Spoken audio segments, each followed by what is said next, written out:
નમસ્કાર મિત્રો, સૌપ્રથમ મારો પરિચય આપી દઉં. મારું નામ મહેન્દ્ર કુમાર રામજીભાઈ ચૌધરી, મદદનીશ શિક્ષક કેબી પટેલ, સેકન્ડરી શાળા વિજાપુર. મારો ઇનોવેશનનો વિષય છે ડિજિટલ ટેકનોલોજી આધારિત સોશિયલ મીડિયાનો શિક્ષણ અને મૂલ્યાંકનમાં ઉપયોગ.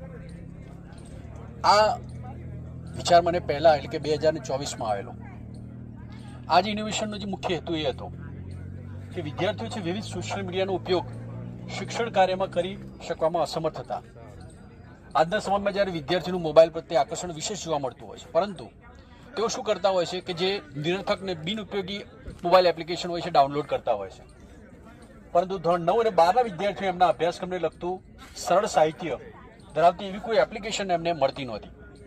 તો આનો મેં એક ઉકેલ શોધી કાઢ્યો, આને એક ઉપાય શોધી કાઢ્યો, અને એના કારણે વિદ્યાર્થીઓની અભ્યાસની જગ્યાએ અને નુકસાનકારક એપ્લિકેશન તરફ જે વળેલા જોવા મળ્યા, આ બાબતને ધ્યાનમાં રાખી અને મેં એક મોબાઈલ એપ્લિકેશન તૈયાર કરી.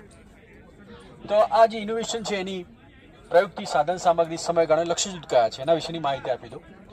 તો સોશિયલ મીડિયા પ્લેટફોર્મનો ઉપયોગ કરીને શિક્ષણ અને મૂલ્યાંકન માટેની નવીન પદ્ધતિઓ મેં વિકસાવી.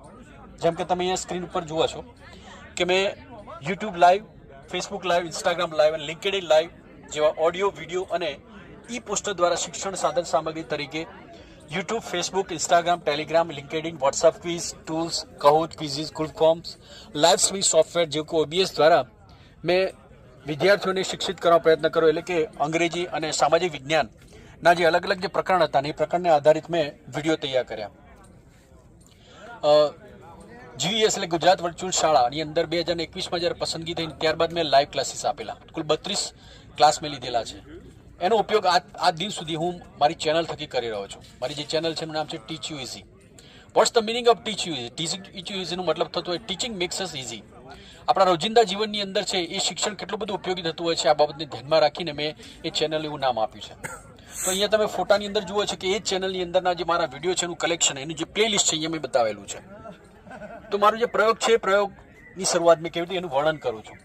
જ્યારે શરૂઆતમાં મારી જે વેબસાઇટ, એટલે મારું જે અગાઉનું જે ઇનોવેશન હતું એ વેબસાઇટનું જે એડ્રેસ લખવામાં વાલીઓ અને વિદ્યાર્થી ખૂબ જ તકલીફ પડતી હતી. આ બાબતને ધ્યાનમાં રાખીને મેં એવું વિચાર્યું કે જો આને એપ્લિકેશનની અંદર ટર્નઆઉટ કરવામાં આવે, એનું રૂપાંતર કરવામાં આવે તો એકવાર ઇન્સ્ટોલ કર્યા પછી વિદ્યાર્થી હોય કે વાલી હોય કે અન્ય એ પોતે એનો વારંવાર ઉપયોગ કરી શકે. આ બાબતને ધ્યાનમાં રાખીને પછી મેં મારી જે વેબસાઇટ છે વેબસાઇટને મોબાઈલ એપ્લિકેશનમાં રૂપાંતર કરી અને ગૂગલ પ્લે સ્ટોરમાં મેં એને અપલોડ કરી છે. એટલે આજે ગૂગલ પ્લે સ્ટોરની અંદર મારી જે એપ્લિકેશન છે એ અવેલેબલ છે. વિદ્યાર્થીઓને દરેક વખતે જે વેબ એડ્રેસ ટાઈપ કરવાનું પણ થતું હતું એ હવે એમના માટે ખૂબ જ સરળ થઈ ગયું. હવે હું મારા આ એપ્લિકેશન થકી ધોરણ 9 અને